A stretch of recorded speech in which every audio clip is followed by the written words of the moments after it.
Estaba lloviendo aquella tarde. No una lluvia cualquiera. Era una de esas que se cuelan por las rendijas del alma, que mojan por dentro.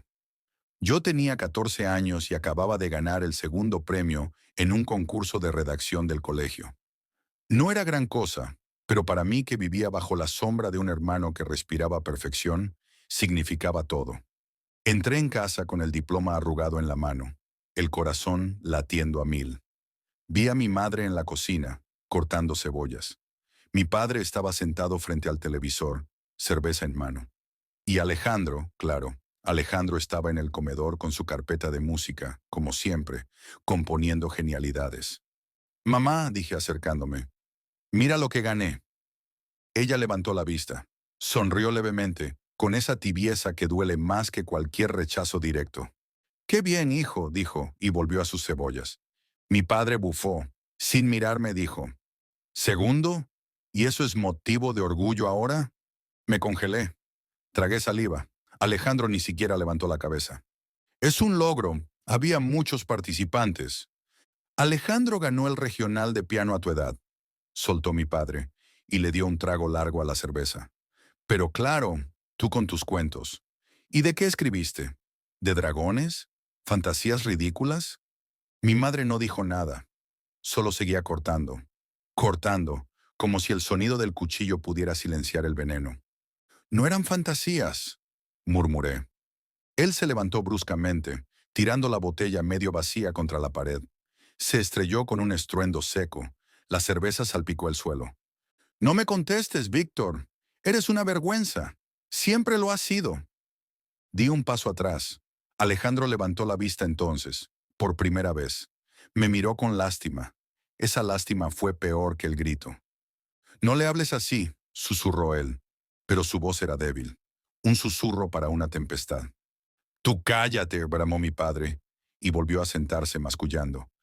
No sé por qué no puedes ser más como tu hermano.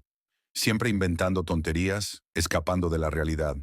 Malcriado, fracasado. Miré a mi madre. No dijo nada. Sus ojos estaban clavados en la tabla de cortar. Uno, dos, tres. Pedazos de cebolla cayendo. Subí corriendo a mi habitación. Cerré la puerta. La apreté con la espalda hasta que las piernas me temblaron. Lloré sin hacer ruido, como había aprendido a hacerlo.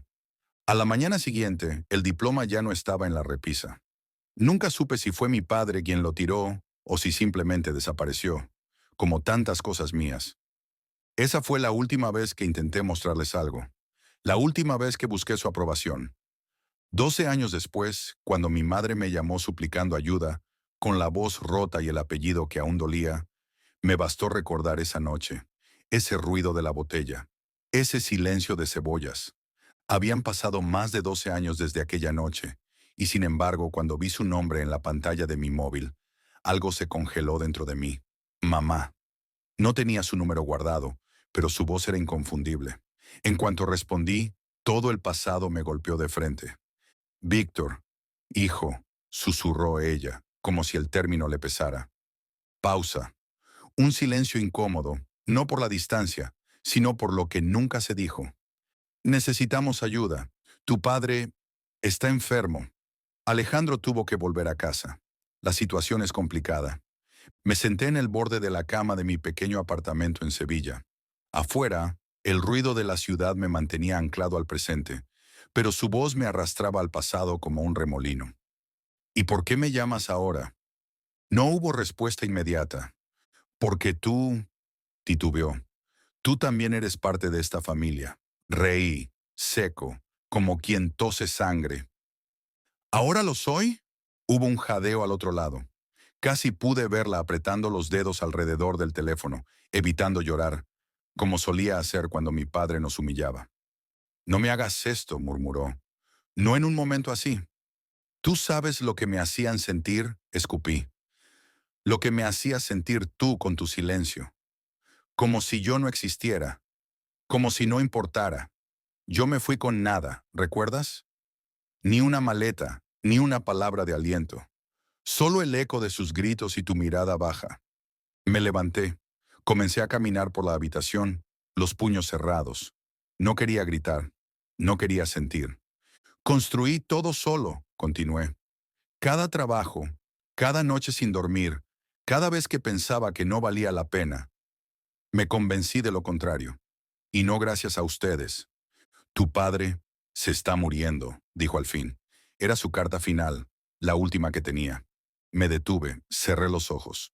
¿Y eso cambia algo? El silencio se alargó. Era como un pozo. Al fondo, ella. No sabíamos cómo ayudarte. No sabíamos qué hacer contigo. No era tan difícil, dije con la voz baja. Solo tenían que amarme como era. Colgué. Ese día no lloré, no grité. Solo me senté frente a la ventana y observé cómo el sol se deslizaba entre los edificios. Había algo profundamente trágico en su llamada. Sí, pero también liberador. Por primera vez en años supe que yo tenía el control. Y no iba a regalarlo. Mi pasado ya no dictaría mis decisiones. Ahora iba a elegir yo. Una semana después de aquella llamada me desperté empapado en sudor. No era por el calor. Era esa pesadilla de siempre, solo que más vívida.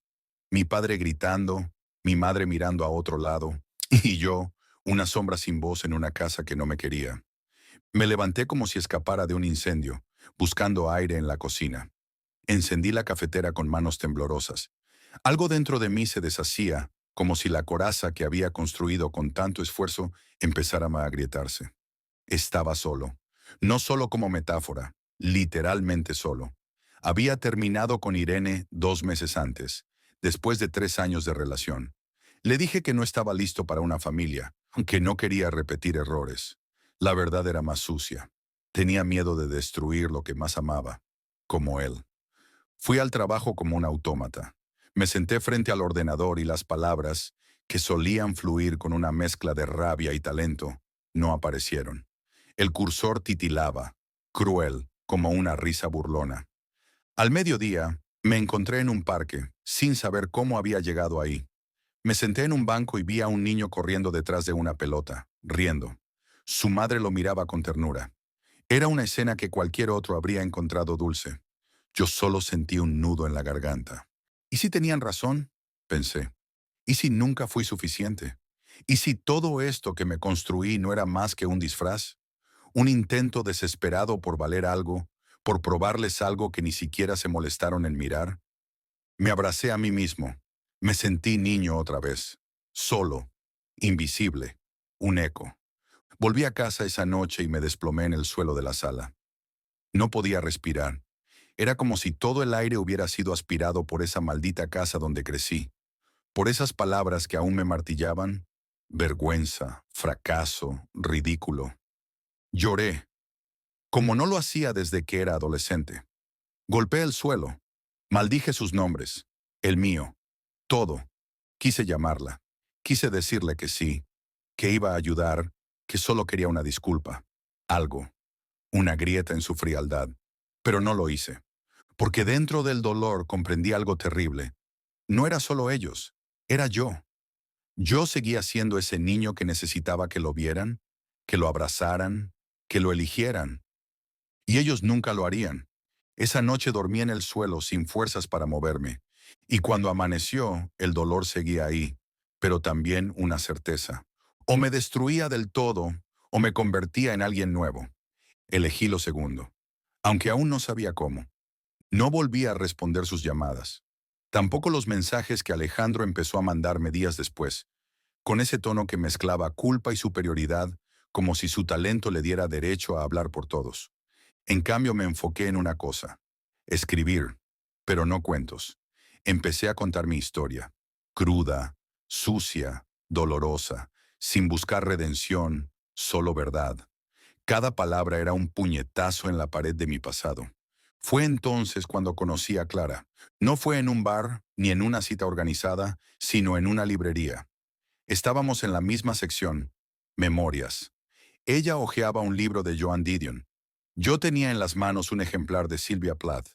Cruzamos miradas, y no sé por qué, pero le hablé. Algo en su rostro me hizo sentir que no tenía que fingir. Nos sentamos en un café y hablé. No todo, pero lo suficiente para que supiera que no era una historia bonita. Ella no intentó consolarme, me escuchó, solo eso, y luego dijo: A veces sobrevivir ya es una forma de victoria. Eso no lo había oído nunca. Empezamos a vernos con frecuencia. Con ella no me sentía observado ni juzgado. No le importaba si mi hermano era un prodigio, ni si yo había tenido que dormir en un colchón prestado durante años. Solo le importaba quién era ahora. Poco a poco empecé a respirar distinto. Terminé el manuscrito de mi libro y lo mandé a una editorial independiente. No esperaba respuesta, pero la tuve. Querían publicarlo. No por lástima, por la fuerza que transmitía, por la verdad. Y con Clara, sin que me diera cuenta, empecé a construir algo. Una casa sin gritos, un lugar sin miedo, una vida. Cuando mi madre volvió a llamar, 2 meses después, no fue con súplica. Fue con una voz seca, como si ya hubiera aceptado mi decisión. Alejandro se ha ido otra vez, dijo. Tu padre está peor. Lo siento, respondí, y lo dije en serio. Pero no era culpa mía. Tú pareces estar bien, añadió como un reproche. Lo estoy, por primera vez. Ella suspiró. No pidió más. Tal vez por orgullo. Tal vez porque ya no tenía sentido. Después de colgar, miré a Clara, que estaba leyendo en el sofá. Me senté junto a ella y le tomé la mano. ¿Sabes? Le dije. No quiero vengarme. Solo quiero que sepan que no los necesito. Ella no dijo nada. Me apretó los dedos. Y eso bastó. Ya no era aquel niño buscando un premio que nunca llegaría. Era un hombre, entero, con heridas, sí, pero dueño de sí mismo. Volví a ese pueblo una sola vez, no por nostalgia ni por ternura. Volví porque quería mirar a los ojos a quienes me rompieron, y no agachar la cabeza. La casa estaba igual, fachada gris, persianas viejas, ese olor a humedad que parecía filtrarse en los huesos. Llamé al timbre. Un zumbido antiguo, áspero, como si también él protestara mi presencia. Mi madre abrió. Se sorprendió, claro. No esperaba verme allí, pero no dijo nada. Se hizo a un lado para dejarme pasar. Mi padre estaba en el sillón, más delgado, pálido, con la mirada perdida en una televisión apagada. Un fantasma de lo que fue. Supe en ese instante que no quería verlo morir, no por compasión, porque ya estaba muerto para mí desde hace años. Alejandro no estaba. ¿Por qué has venido?, preguntó mi madre, rompiendo el silencio. Su voz era frágil, sin aquella dureza que conocí. Porque quiero decir esto una vez, le respondí, clavando mis ojos en los suyos. No voy a ayudar, no voy a quedarme, no soy su hijo. Ustedes me dejaron mucho antes de que yo me fuera. Ella parpadeó, quiso hablar, no pudo. Nunca te pedí que me defendieras de él. Nunca te exigí que me amaras como a Alejandro. Solo quería que me vieras, que alguna vez dijeras, está bien como eres. Pero elegiste callar. Su respiración se hizo más pesada. La vi sostenerse del respaldo de la silla. Yo era débil, murmuró. Y yo era un niño, le corté. Y aún así, encontré cómo levantarme. No para ustedes, para mí. Mi padre hizo un gesto. Tal vez quiso hablar. Tal vez solo fue una mueca de incomodidad. No me importó. Me acerqué. Lo miré de frente.